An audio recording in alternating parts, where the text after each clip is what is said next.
Threads of memory. Eleanor Winters smoothed her hand over the final panel of her creation, feeling each stitch beneath her fingertips like Braille, a tactile language of love 15 years in the making.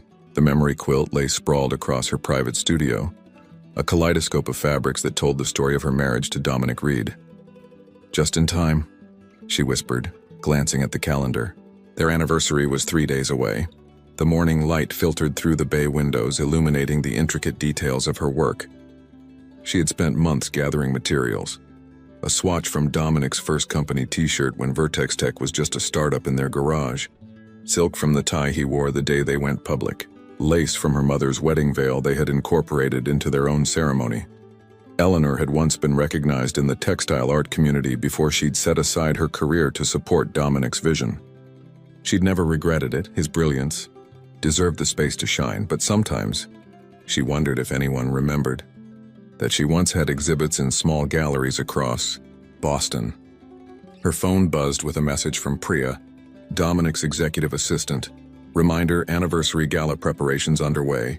Caterers confirmed for 200 guests. Mr. Reed requests your approval on final menu. Eleanor sighed. She had hoped for something intimate this year, but Dominic loved showcasing their life together to the tech world's elite. The quilt would be her private gift to him after the spectacle, something just for them. "Mom, that looks amazing." Her daughter Fiona appeared in the doorway, coffee mug in hand. At 19, she had inherited Eleanor's artistic sensitivity and Dominic's analytical mind, a combination that made her a brilliant architecture student. "You think he'll like it?" Eleanor asked, suddenly vulnerable. "Dad might not get art like we do, but he'll recognize what went into this." Fiona approached the quilt, carefully tracing the chronological panels. "You included the fishing cabin." Eleanor smiled at the panel depicting the rustic Montana property they'd purchased 10 years ago. "The only place your father actually turns off his phone." "The blue threads here for the stream are perfect," Fiona observed. "What's this material?" "His favorite fishing shirt that got torn last summer. I salvaged it from the trash." Eleanor had meticulously documented their journey, their courthouse wedding when they couldn't afford a ceremony, the hospital bracelet from Fiona's birth, fabric from the tent during their backpacking trip through Patagonia before Dominic's first major investment round. The central panel featured their family portrait rendered in thread and fabric: Dominic, Eleanor, Fiona, and their son Nathan, who was studying abroad. Around this core, she'd created concentric circles of their expanding world: friends, extended family, milestones, and dreams still unfolding. Tears unexpectedly welled in Eleanor's eyes. "I've put so much into this. That's why it's valuable, Mom." Fiona squeezed her shoulder. "In Dad's world, value is measured in stock prices and market caps. But this," she gestured to the quilt, "this is priceless." Eleanor carefully folded the quilt, wrapping it in acid-free tissue paper, before placing it in a handcrafted wooden box she'd commissioned from a local artisan. Inside the lid, she'd asked him to burn an inscription: "Our life together, more beautiful with every stitch." That evening, Dominic returned home late as usual, preoccupied with quarterly projections and investor meetings. Eleanor watched him loosen his tie, his mind clearly elsewhere. "Everything set for Saturday?" he asked, scanning emails on his phone. "Yes," she replied softly. "I have something special for you." He glanced up, offering a distracted smile. "Can't wait." "I've got something for you too. You're going to love it." Eleanor nodded, knowing his gift would be extravagant. Last year's diamond bracelet still sat in her jewelry box, worn only twice. As Dominic disappeared into his home office for another conference call, Eleanor returned to her studio, running her fingers one last time over the wooden box that contained 15 years of memories, woven together with love and purpose, hoping that this time he would truly see her. The Velvet Crush, the anniversary gala, transformed the Reed Mansion into a showcase of opulence. Crystal chandeliers cast prismatic light across the grand ballroom, while waitstaff glided between clusters of Silicon Valley's elite, offering champagne and artisanal canapes. Eleanor, dressed in a midnight blue gown that complemented her auburn hair, smiled mechanically as she accepted congratulations from people who knew her husband's net worth, but not her middle name. 15 years is impressive in tech years, quipped Judith Harlow, wife of Vertex Tech's chief investment officer. That's practically a century. When you find the right partner, time flies, Eleanor replied with practiced grace, her eyes searching the room for Dominic. She spotted him holding court near the windows, surrounded by venture capitalists and tech journalists. The wooden box containing her quilt sat on a display table among other anniversary gifts, mostly expensive bottles of scotch and limited edition tech gadgets. Eleanor had placed it there earlier, anticipating the moment she would explain its significance to Dominic. There she is, Dominic called out, gesturing for Eleanor to join him. His charisma filled the space between them as she approached. We were just discussing the expansion into Southeast Asia. Eleanor nodded politely, waiting for a natural pause in the conversation. When it came, she gently touched Dominic's arm. Perhaps we could open some of our gifts? I have something special I'd like to give you. Of course, darling. Dominic raised his voice. Everyone, my brilliant wife has prepared something. Let's see what it is. A small crowd gathered as Eleanor led him to the gift table.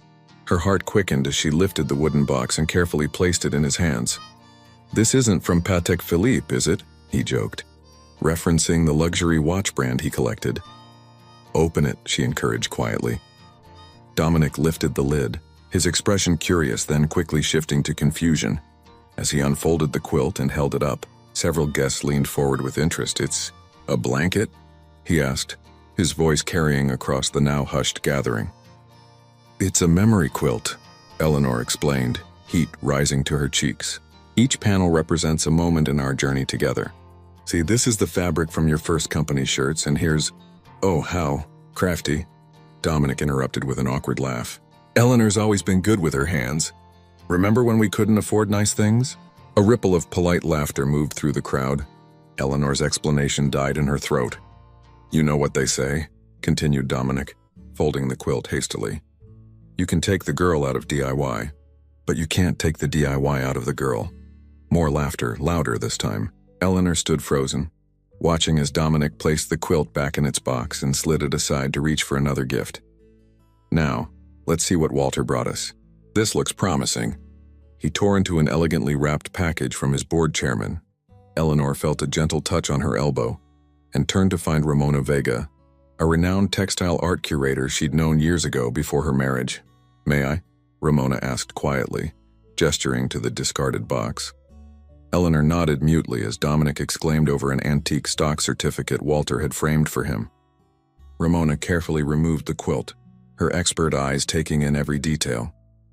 Eleanor, she whispered, this is extraordinary work.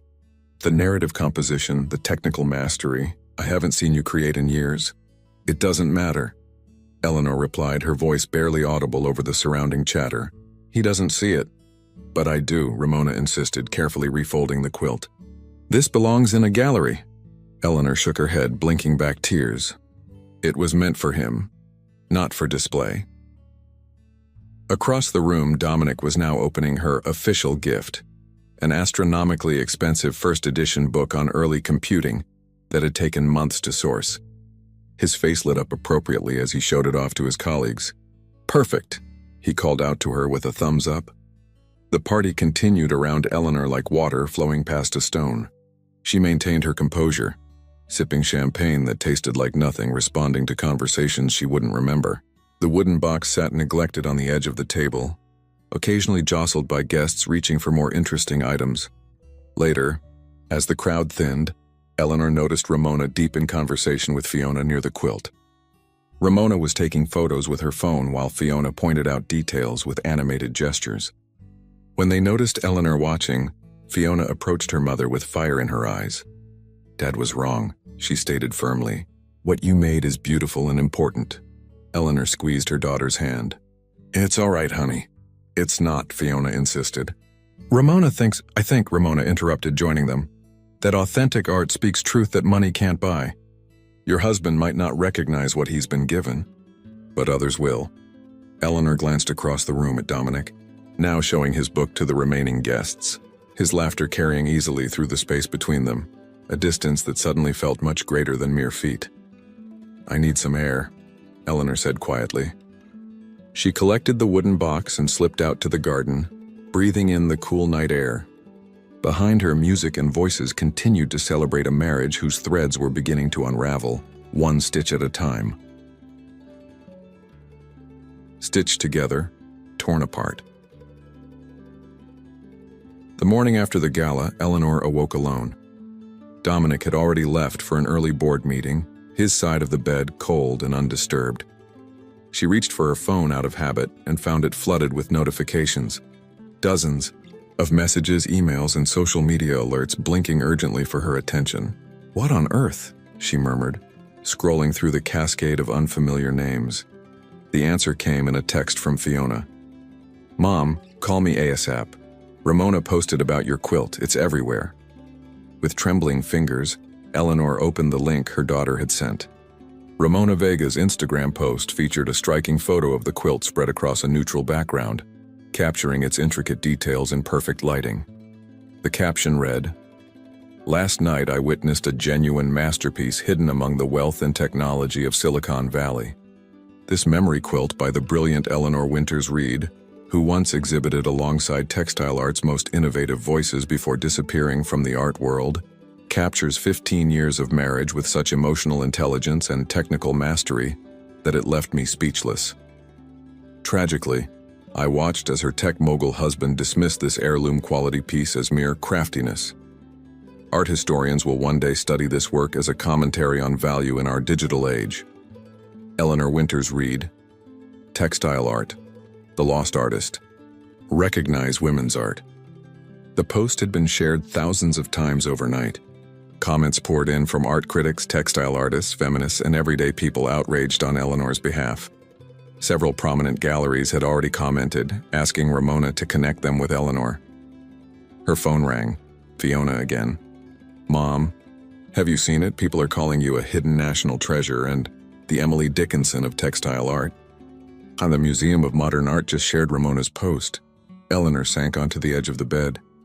"This wasn't supposed to happen," she whispered. "It was just for your father." "Well, now it's for everyone," Fiona said. "And they recognize what he couldn't." Before Eleanor could respond, another call came through. "Dominic." She switched over, her heart pounding. "Have you seen what's happening online?" His voice was tight, controlled. "I just woke up to it. I'm being crucified in the comments. People are calling me an out-of-touch tech bro who can't appreciate true value. The Times just reached out for a statement." His words came faster, angrier. "Why would your friend do this to me? To us?" Eleanor closed her eyes. "She didn't do it to you, Dominic. She did it for me." "What's that supposed to mean?" "You laughed at my gift in front of everyone. You pushed it aside like it was nothing. It was just a joke. I didn't know it would become some social media crusade." Eleanor felt something shift inside her, like a thread pulled too tight finally breaking. "That's the problem. You didn't know, because you never really looked." The silence between them stretched, filled with 15 years of moments when she had made herself smaller to accommodate his growth. "I need to handle this PR crisis," he finally said. "We'll talk later." After he hung up, Eleanor sat motionless, watching sunlight crawl across their bedroom floor. Her phone continued to buzz with messages, old friends from art school, former gallery owners, journalists requesting interviews. Among them was a text from her sister, Grace. "I just saw everything. My guest room is ready whenever you need it. Love you." By afternoon, Eleanor had packed a small suitcase and carefully placed the quilt in its wooden box. She left a note for Dominic. "Taking some time at Grace's. Need to think." Grace lived an hour away in a modest craftsman house filled with books and plants. When Eleanor arrived, her sister took the suitcase without question and made tea. "He called twice while I was driving," Eleanor said, curling into the window seat in Grace's living room. "I couldn't answer." "You don't have to," Grace replied. "Not until you're ready." "I spent months making that quilt. Every stitch was a memory, a moment that mattered to me." Eleanor's voice caught. "But when it mattered, he couldn't see me. He's always seen the version of you that serves his narrative," Grace said gently. "The supportive wife who gave up her promising career to stand in his shadow." "That was my choice," Eleanor defended weakly. "Was it? Or was it the path of least resistance?" They sat in comfortable silence until Eleanor's phone rang again. Ramona this time. She answered on speakerphone. "Eleanor, I hope you'll forgive me," Ramona began. "I had no idea my post would create such a storm. I'm not sure what to feel right now," Eleanor admitted. "Understandable. But I need to tell you, the Whitney Museum called. They want to feature your quilt in their upcoming exhibition on intimate narratives in American art, and 3 galleries have contacted me about representing you." Eleanor shook her head in disbelief. "This is surreal." "This is recognition," Ramona corrected. "Long overdue." After the call, Grace brought out a dusty box from her garage, Eleanor's old art supplies stored away when she had set aside her creative life to support Dominic's. "Perhaps it's time," Grace suggested, placing the box before her sister. Eleanor ran her fingers over her old sketchbooks and thread collections. Meanwhile, her phone lit up with a message from Fiona. "Dad just gave a really tone-deaf interview about how he's always supported your little hobby. I'm coming to Aunt Grace's. This is getting worse." That evening, as rain tapped against the windows, Eleanor sat with Grace and Fiona, looking through old portfolios of work she had created before becoming Mrs. Dominic Reed. Page after page revealed a confident, artistic voice she had nearly forgotten. "You were amazing," Fiona whispered, tracing a particularly complex piece. "You still are. Your father never saw these," Eleanor realized aloud. "He met me just as I was putting it all away." "Well, now the world wants to see them," Grace said, gesturing to Eleanor's still buzzing phone. "The question is, do you?" Eleanor opened her sketchbook to a blank page and for the first time in years began to draw without thinking about anyone else's approval. Outside, the storm intensified, mirroring the turbulence of emotions within. Her grief for lost years, anger at Dominic's dismissal, fear of an uncertain future, and beneath it all, a growing sense of possibility that felt remarkably like hope. Pattern recognition. Over the next 3 months, Eleanor's world transformed. Working from Grace's spare room, she created new textile pieces that combined her technical mastery with the emotional authenticity that had made her anniversary quilt resonate with so many. Her hands remembered what her heart had never forgotten. The viral story had evolved into something unexpected, a cultural conversation about art, value, and visibility. Eleanor had reluctantly agreed to a single interview with an art magazine, which led to a feature titled, "The Silenced Stitch, Eleanor Winters Reclaims Her Voice." The article included photos of her early work alongside her recent creations. Meanwhile, Dominic cycled through the classic stages of crisis management: denial, a tone-deaf statement about appreciating all forms of creativity; anger, a cease-and-desist letter to Ramona that his lawyers quickly retracted; bargaining, extravagant flower deliveries to Grace's house; and finally something approaching reflection. One rainy Tuesday, he appeared at Grace's door unannounced. "You look different," he said when Eleanor answered. She was wearing paint-stained jeans and had cut her carefully maintained hair into a practical bob. "I am different." He nodded, rainwater dripping from his coat onto Grace's porch. "I've been thinking about what happened. I didn't see what you made because I stopped seeing you a long time ago." Eleanor studied the man she had built her life around. "Come in," she said finally. "We should talk." Inside, she showed him her new studio space and the community workshop she had started, teaching trauma survivors to tell their stories through textile art. Dominic listened without interrupting, seeing his wife clearly perhaps for the first time in years. "I miss you," he admitted. "The house feels empty without you." "I miss parts of our life too," Eleanor said carefully, "but I don't miss disappearing." As he left, Dominic paused. "The Whitney exhibition opens next month. I'd be honored to attend." "If you'll have me there." Eleanor considered this. "As what, my husband? My supporter?" "As someone learning to see differently," he answered. Reweaving the future. The Whitney exhibition became the catalyst for Eleanor's re-emergence into the art world. Her anniversary quilt, now titled 15 Years of Material History, was the centerpiece, surrounded by new works exploring themes of visibility, value, and voice. On opening night, Eleanor stood in a simple black dress, greeting admirers and collectors while Fiona beamed proudly beside her. When Dominic arrived, he approached cautiously, a different man from the tech mogul who had dismissed her gift months earlier. "Congratulations," he said, genuine pride in his voice. "This is extraordinary." "Thank you," Eleanor replied, noticing the absence of his usual entourage. Later that evening, as the crowd thinned, they found themselves alone before the anniversary quilt.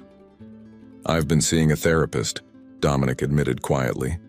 "She helped me understand that my definition of success became so narrow that I lost sight of what truly matters." Eleanor nodded, appreciating his honesty. "And what does matter to you now?" "Not what, who. You, Fiona, Nathan, the people I love." He hesitated. "I don't expect you to come home right away, or ever, if that's your choice, but I hope we can find a new way forward, whatever shape that takes." Eleanor considered the quilt before them, each panel representing a chapter in their shared history. "I'm opening a studio downtown next month, a place for teaching and creating." "I heard," Dominic said. "It sounds perfect for you." "It is," she agreed. "I've called it Visible Threads." They stood in comfortable silence, two people who had loved each other imperfectly but genuinely, now finding their way to something new. A relationship based not on one person's shadow but on mutual recognition of each other's light. Eleanor's hand found his, their fingers intertwining like threads in a complex weave. Different textures coming together to create something stronger, more beautiful, and more authentic than either could achieve alone.